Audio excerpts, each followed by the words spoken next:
बिस्मिल्लाहिर्रहमानिर्रहीम। अस्सलाम वालेकुम स्टूडेंट्स। आज हम पढ़ेंगे अल्केन्स और पैराफिन्स क्या होते हैं और बेसिकली हम उनके मेथड्स ऑफ प्रिपरेशन को डिस्कस करेंगे। अल्केन्स क्या होते हैं? देखें, अल्केन्स जनरली अगर देखा जाए तो अल्केन्स होते हैं आपके हाइड्रोकार्बन्स, यानी कार्बन और हाइड्रोजन कंटेनिंग कंपाउंड्स। ठीक है, अल्केन्स ऐसे कंपाउंड्स होते हैं जिनमें कार्बन होता है और हाइड्रोजन होता है। यानी अल्केन्स तब बनेंगे जब कार्बन और कार्बन के दरमियान क्या होगा? सिंगल बॉन्ड होगा। ठीक है, इसी वजह से क्योंकि इनके दरमियान सिंगल बॉन्ड है, हम इनको कहते हैं कि ये सेचुरेटेड हाइड्रोकार्बन। मतलब होता है carbon and hydrogen containing compounds, और सेचुरेटेड का मतलब होता है कि वैलेंसी इज फुली सेटिस्फाइड। ठीक है, कि कार्बन की वैलेंसी फुली सेटिस्फाइड है, यानी कार्बन ने चारों साइडों पे कार्बन या हाइड्रोजन के साथ अपना सिंगल बॉन्ड बनाया हुआ हो, तो हम कहते हैं क्या बने हैं? अल्केन्स। अल्केन्स का जनरल फॉर्मूला होता है CnH2n+2। अगर आपके पास N1 हो तो हम वैल्यूज पुट करते हैं C1H, N की जगह हम क्या लगाएंगे? 1, यानी 2 × 1+2, तो 2 1 2 + 2 4 हो गया, तो आपके पास आ जाएगा CH4। यानी जो सिंपलेस्ट आपका कंपाउंड है, अल्केन है सिंपलेस्ट, सबसे सिंपल, वो कौन है? CH4। इसको हम कहते हैं मीथेन। ठीक है, इसको हम कहते हैं मीथेन। अल्केन्स के अंदर आपके जितने कार्बन होते हैं सारे sp3 हाइब्रिडाइज्ड होते हैं, उनकी टेट्राहेड्रल ज्योमेट्री होती है। हमने काफ़ी डिटेल से चैप्टर नंबर 7 के अंदर ये सब कुछ डिस्कस किया था। तो आज हम अल्केन्स की सिर्फ बात करते हैं, अल्केन्स की हम एक्चुअली प्रेपरेशन के मेथड्स देख लेते हैं। ठीक है, तो अल्केन्स की प्रेपरेशन बहुत सारे तरीक़ों से की जा सकती है।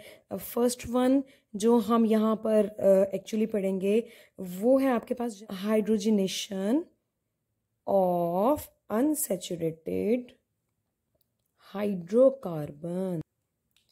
तो देखिए, नाम से जाहिर है कि हाइड्रोजनेशन करनी है हमने अनसैचुरेटेड हाइड्रोकार्बन्स की।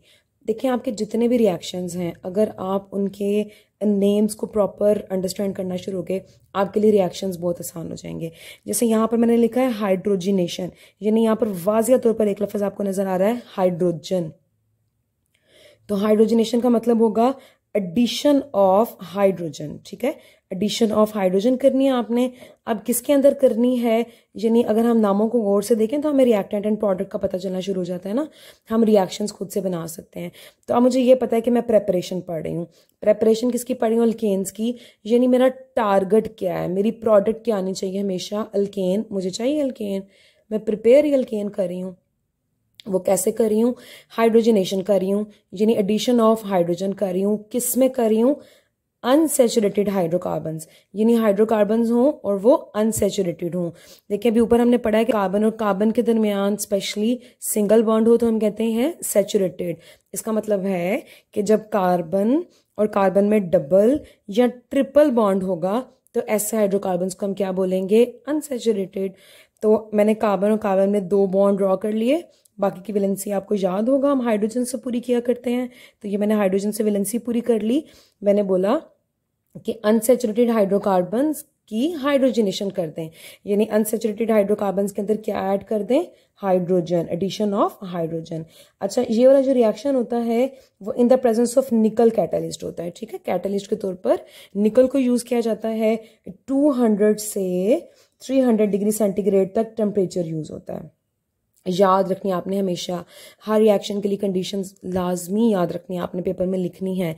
तो आपने क्या किया? अनसैचुरेटेड हाइड्रोकार्बन लिया, उसमें हाइड्रोजन को ऐड किया इन द प्रेजेंस ऑफ निकल, 200 से 300 डिग्री सेंटीग्रेड तक टेम्परेचर दिया। तो होगा क्या? होगा ये कि ये अनसैचुरेटेड है, यानी डबल बॉन्ड है, यानी इसमें एक बॉन्ड है सिग्मा और एक बॉन्ड है पाई।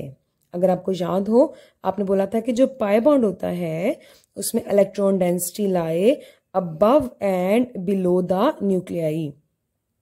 तो यहाँ पर ये पाई बॉन्ड है, यानी electron density above and below the nuclei होगा, उसको ब्रेक करना बहुत आसान हो जाएगा। तो इसका मतलब है कि ये ब्रेक हो जाएगा आपका बॉन्ड। जब ये ब्रेक हो जाएगा तो ये देखिएगा पीछे आपके पास कार्बन और डबल बॉन्ड था, अब एक बॉन्ड क्या हो गया, ब्रेक हो गया, और हर एक के साथ 2 हाइड्रोजन पहले से अटैच थे, देखें CH2 की फॉर्म में। अब क्या हुआ, एक बॉन्ड ब्रेक हो गया, जब बॉन्ड ब्रेक हो गया तो कार्बन की वैलेंसी डिस्टर्ब हो गई, यानी कार्बन देखें 3 बॉन्ड बनाए हुए हैं, तो कार्बन एक और बॉन्ड बना लेगा, यानी हाइड्रोजन ऐड हो जाएगी, एक हाइड्रोजन इस कार्बन के साथ लग जाएगी और दूसरी हाइड्रोजन दूसरे कार्बन के साथ।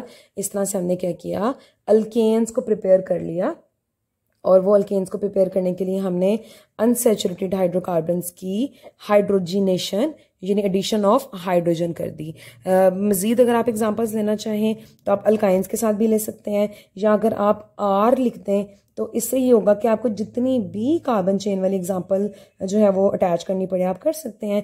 जैसे मैंने यहाँ पर आर लिख दिया, आर का मतलब अल्काइल, यानी मैं जितने मर्जी कार्बन नंबर चेंज करती जाऊँ, एडिशन ऑफ हाइड्रोजन करूँ इन द सेम कंडीशंस क्या है, इन द प्रेजेंस ऑफ निकल 200 to 300 डिग्री सेंटीग्रेड टेम्परेचर।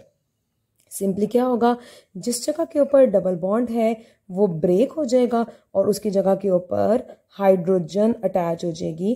तो इस तरह से आप किसी भी लंबी चेन वाले के अनसैचुरेटेड हाइड्रोकार्बन के हाइड्रोजनेशन कर सकते हैं। ये जो स्पेसिफिक रिएक्शन है ना आपके पास, ये एक नेमिंग रिएक्शन है। नेमिंग रिएक्शन का मतलब होता है कि किसी साइंटिस्ट के नाम के ऊपर, और इसका नाम है स्पेशियर-सैंडर्स रिएक्शन। ठीक है, स्पेशियर-सैंडर्स रिएक्शन साइंटिस्ट के नेम के ऊपर है। और हमेशा याद रखें कि पेपर पॉइंट ऑफ व्यू से आपके जो नेमिंग रिएक्शन होते हैं बहुत इंपॉर्टेंट होते हैं, जिन्हें नाम देकर पूछा जा सकता है कि स्पेशियर-सैंडर्स रिएक्शन के बारे में बताएं, तो आपको अनसैचुरेटेड हाइड्रोकार्बन के अंदर हाइड्रोजनेशन दिखानी है। अब देखेंगे रिएक्शन निकल की प्रेजेंस में हमने किया, यही रिएक्शन प्लैटिनम या प्लैडियम की प्रेजेंस में भी हो सकता था एट रूम टेम्परेचर। ठीक है, रूम टेम्परेचर के ऊपर भी रिएक्शन हो सकता था प्लैडियम या प्लैटिनम की प्रेजेंस के अंदर। लेकिन आपके जो प्लैडियम और प्लैटिनम है ये एक्सपेंसिव होते हैं, निकल की बनिस्बत एक्सपेंसिव होते हैं, इसलिए हम ज़्यादा यूज़ नहीं करते। हम कोशिश करते हैं कि ज़्यादा कॉस्टली ना हो जाए हमारा रिएक्शन, लेकिन वैसे रूम टेम्परेचर के ऊपर पॉसिबल है कि आप प्लैटिनम या प्लैडियम यूज़ करें। अगर इंडस्ट्रियल इंपॉर्टेंस की बात की जाए तो रिएक्शन बहुत इंपॉर्टेंट है इंडस्ट्रियली। आप क्या कर सकते हैं, आप वेजिटेबल ऑयल से वेजिटेबल घी बना सकते हैं।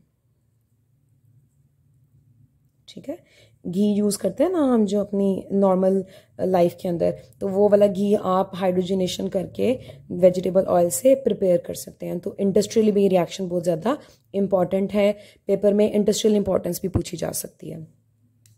नेक्स्ट वाले रिएक्शन की तरफ चलते हैं। नेक्स्ट जो आपकी प्रेपरेशन है वो फ्रॉम अल्काइल हैलाइड्स है। ठीक है, फ्रॉम अल्काइल हैलाइड्स। अब अल्काइल हैलाइड से प्रिपेयर करने के 2 मेथड होते हैं। सबसे पहले हम देखते हैं अल्काइल हैलाइड क्या होते हैं। अल्काइल का मतलब होता है आर और हैलाइड का मतलब होता है हैलोजन, यानी कोई भी आपके पास क्लोरीन, ब्रोमीन वगैरह, आयोडीन, कोई भी हैलोजन अटैच हो सकती है।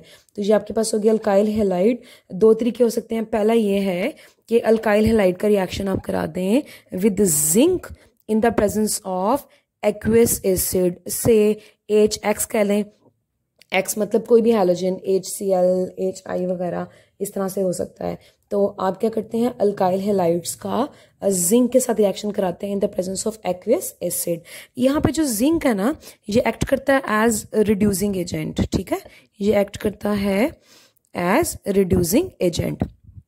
रिड्यूसिंग एजेंट कौन होते हैं? रिड्यूसिंग एजेंट वो होते हैं जो किसी दूसरे को रिड्यूस करा देते हैं, यानी खुद ऑक्सीडाइज हो जाते हैं और किसी दूसरे को रिड्यूस करा देते हैं। तो जिंक यहाँ पर रिड्यूसिंग एजेंट के तौर पर एक्ट करेगा। वो क्या करेगा, आपके अल्काइल हैलाइड को रिड्यूस करा देगा। रिड्यूस कराना मतलब उसके अंदर एडिशन ऑफ हाइड्रोजन करा देगा। सिंपल वर्ड्स के अंदर उसके अंदर क्या करेगा, हाइड्रोजन की एडिशन करवा देगा। तो होगा क्या, होगा ये कि यहाँ से ये बॉन्ड ब्रेक होगा, यानी ये आपका X मतलब ये कोई हैलोजन ही है, और ये जो HX है यानी जो आपका एक्वस एसिड है, यहाँ से आपका X, ये दोनों मिलकर जिंक के साथ ZnX2 बना देंगे। और पीछे आपके पास क्या बचा है, पीछे आपके पास R है और साथ में हाइड्रोजन है, तो ये R और H आपस में अटैच हो जाएंगे, बॉन्ड बना लेंगे, यानी क्या हुआ, आपकी सिंपली अल्केन बन गई है। तो आप अपनी अल्केन को अल्काइल हैलाइड से भी प्रिपेयर कर सकते हैं। एक रियल एग्जांपल कर लेते हैं, रियल इन द सेंस कि मैं अल्काइल लगा लेती हूँ, आपकी मर्जी है, आप एक कार्बन वाला लगाएं, 2 वाला लगाएं, 3 वाला लगाएं, कोई फ़र्क नहीं पड़ेगा। मैं कोई हैलोजन लगा देती हूँ, मैंने आयोडीन लगा दी, आप कोई सी भी हैलोजन अटैच कर दें और इन the presence of zinc aqueous acid होगा, यानी HI के प्रेजेंस के अंदर रिएक्शन होगा और क्या होगा, सिंपली कि जिंक जो है इसको रिड्यूस करा देगा, एक्ट एज रिड्यूसिंग एजेंट, दूसरे को क्या करेगा, रिड्यूस करा देगा। यानी आपके अल्काइल हैलाइड में से ये हैलोजन जो है यहाँ से ये ब्रेक करके बॉन्ड, यहाँ से ये वाला आयोडीन, तो ये दोनों मिलकर ZnI2 बनाएंगे और जो आपका CH3 है वो सिंपली एक और हाइड्रोजन के साथ अटैच होकर यानी CH4 मीथेन, यानी सिंपली क्या हुआ, अल्केन्स बन गई हैं। तो इस तरह से आपका अल्काइल हैलाइड से भी रिएक्शन हो सकता है। अल्काइल हैलाइड के साथ आपने जिंक को रिएक्ट किया, zinc act as reducing agent, उसने इसको रिड्यूस कर दिया, यानी इसके अंदर एडिशन ऑफ हाइड्रोजन कर दिया, हाइड्रोजन इंट्रोड्यूस करा दिया। एक मेथड तो ये हो गया अल्काइल हैलाइड से प्रिपेयर करने का। जो दूसरा मेथड है उसको हम कहते हैं हाइड्रोजिनोलाइसिस, ठीक है, हाइड्रोजिनोलाइसिस। मैंने पहले भी बोला था कि अगर आप अपने नेम्स पे फोकस करना शुरू हो जाएं, यानी अगर आपको कह दिया कि अल्काइल हैलाइड, तो आपको पता होना चाहिए कि रिएक्टेंट में अल्काइल हैलाइड है, प्रोडक्ट में ऑब्वियसली मेरा टारगेट ही अल्केन बनाना है, तो साथ में आपको अपनी कंडीशंस याद करनी होगी। इसी तरह यहाँ पर भी अल्काइल हैलाइड यूज होगा, लेकिन हाइड्रोजिनोलाइसिस, हाइड्रोजन से तो आपको क्या याद हो रहा होगा, ऑब्वियसली आपको हाइड्रोजन याद आ रही होगी। लाइसिस का क्या मतलब होता है, लाइसिस का मतलब होता है क्लीवेज, यानी टूट जाना, स्प्लिट हो जाना, ब्रेक डाउन हो जाना। तो क्लीवेज, इसके अंदर क्या होगा कि बॉन्ड क्लीवेज होगी and then addition of hydrogen हो जाएगी, ठीक है। क्या होगा, बॉन्ड क्लीवेज यानी बॉन्ड ब्रेकेज होगी and then addition of hydrogen होगी। मिसाल के तौर पर मैं कोई अल्काइल हैलाइड ले लेती हूँ, अब उसका रिएक्शन होगा हाइड्रोजन के साथ ऑब्वियसली, क्योंकि एडिशन ऑफ हाइड्रोजन हो रही है, हाइड्रोजिनोलाइसिस। तो मैंने H2 को इस तरह से लिख लिया है कि ये आपके पास हाइड्रोजन है। जो ये वाला रिएक्शन होता है ये इन the presence of catalyst Palladium charcoal होता है, ठीक है, ये होता है इन the presence of palladium charcoal, इसको हीट किया जाता है। तो आप अपना अल्काइल हैलाइड और हाइड्रोजन इसको in the presence of palladium charcoal heat करेंगे और हाइड्रोजिनोलाइसिस होगी, यानी addition of hydrogen break down होगी पहले and then addition of hydrogen, cleavage होगी पहले, यानी यहाँ से ये बॉन्ड ब्रेक होगा R और X का, यहाँ से हाइड्रोजन का बॉन्ड ब्रेक होगा। तो क्या होगा कि एक हाइड्रोजन R के साथ अटैच हो जाएगा यूं, और दूसरा जो हाइड्रोजन है वो X के साथ अटैच हो जाएगा, यानी आपके पास क्या हुआ, अल्केन्स की प्रेपरेशन हो गई। तो 2 इस तरह से मेथड हो सकते हैं, आप अल्केन्स को प्रिपेयर कर लें, addition of hydrogen unsaturated hydrocarbon के अंदर, या अल्काइल हैलाइड, अल्काइल हैलाइड में से आप जिंक के साथ भी रिएक्शन करा सकते हैं और आप प्लेडियम चारकोल की प्रेजेंस के अंदर हाइड्रोजिनोलाइसिस भी करा सकते हैं। पेपर की बात की जाए तो नेमिंग रिएक्शन नाम के लिहाज से आ सकता है या एडिशन के लिहाज से आ सकता है। लॉन्ग क्वेश्चन में आपको कोई 2 रिएक्शंस पूछे जा सकते हैं। हाइड्रोजिनोलाइसिस की डेफिनेशन MCQs के अंदर पूछी जा सकती है और इस तरह से आपको शॉर्ट क्वेश्चन के अंदर पूछा जा सकता है। तो इस तरह से आपने प्रेपरेशन ऑफ अल्केन्स जो है उसको कंप्लीट करना है। मज़ीद भी मेथड हैं, इंशाल्लाह नेक्स्ट लेक्चर्स के अंदर हम नेक्स्ट मेथड्स ऑफ प्रेपरेशन को डिस्कस करते हैं।